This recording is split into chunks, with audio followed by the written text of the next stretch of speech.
Welcome to Griffin's Gaming Guides. In this video we're going to show you how you can acquire the Remnant 2 Crescent Moon long gun, which can be found in La Somme in Nimue's Retreat and then the Retreat's Horizon, as long as you've already got the Dreamcatcher melee weapon. Link for that one below the like button.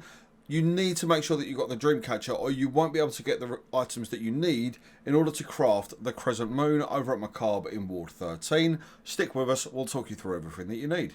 Just to give you a quick overview, the Dreamcatcher melee weapon can be acquired in the Tormented Asylum as long as you've got the Night Weaver Doll, all of which is done from the Morrow Parish starting point. You then need to go over to Nimue's Retreat with the Dreamcatcher equipped and then attack her when she's asleep.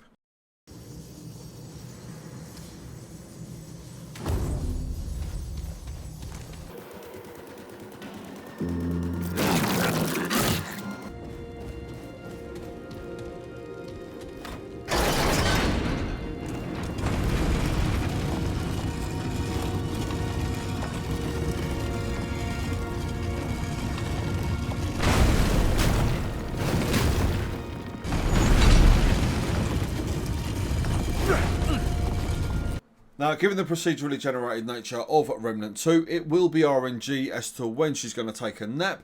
If you go there and she's awake, then simply leave the area, go back to Ward 13 or go to another biome, and then come back to Nimue's Retreat again, run all the way back down to her location, where hopefully she will be asleep. This might take you 1 or 2 times, it might take you 20 times. It's just the nature of Remnant 2. Unfortunately, there's no way of sending her off to sleep. Once she is though, make sure you've got the Dreamcatcher equipped and then attack her bracelet, which will be on the arm she's laying on, her left arm. Make sure that you attack that, where you're then going to pull Nimue's Dream out of her bracelet. Now, using Nimue's Dream is a little bit convoluted. Rather than just going into your inventory and using it as you normally would do with an item in Remnant 2, you need to quick slot it. So to do that, you need to go to your player menu, go to your inventory, select Nimue's Dream, then quick slot it, choose a slot, then back out to your character, and then use Nimue's Dream, where you will then be transported to Retreat Horizon, which is essentially a very tiny island surrounded by water that you can walk on. Now, your sole objective in Retreat Horizon is to find something called Anamy's Echo, which will be a kind of blue glowing rock. You're going to need to go off and find it. For me, it was just over where a kind of nebula, kind of like a lit up part of the galaxy is, on the sky just over by the horizon. However, there's no guarantee it will actually be there for you. Now, if you go to the same place that I did in Retreat Horizon and Anamy's Echo isn't there, you then need to basically ring around the edge of the biome where you will be able to find Anamy's Echo. Essentially, you've got a black background and you're looking for a very bright glowing blue orb.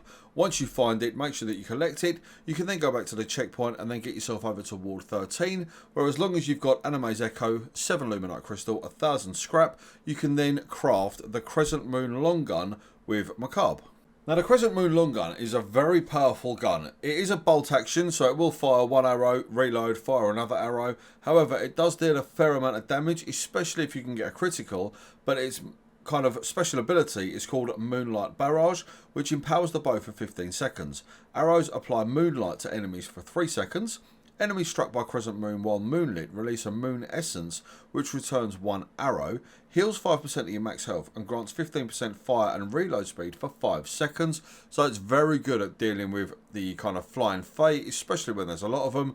Make sure that you pop off your Moonlight Barrage, and you are going to be able to take them down a lot more efficiently than you ordinarily would do, provided they're not dodging out of the way of the shots, which they do 9 times out of 10. Now, probably one of the best things about the Moonlight Barrage is that basic shots automatically become charged shots, and manually charged shots, where you hold down the attack button, will then fire 2 arrows, essentially dealing double damage. One of the best bows in the game, this. Obviously, you've got the Sagittarius over on Yaesha. You've also got the Royal Hunting Bow that you can find on the Somme, and the Crescent Moon Bow. They're kind of the bows that we've found so far. This one has by far the strongest ability of any other bow out there, mainly because of that double shot that it can do, as well as being able to heal you just by having Moonlight Barrage kind of activated. But anyway, that's where you can acquire the Crescent Moon long gun in La Somme in Remnant 2. I do hope that the guides helps you out. If it has, please do me a massive favour. Click the like button. It does help us out a great deal.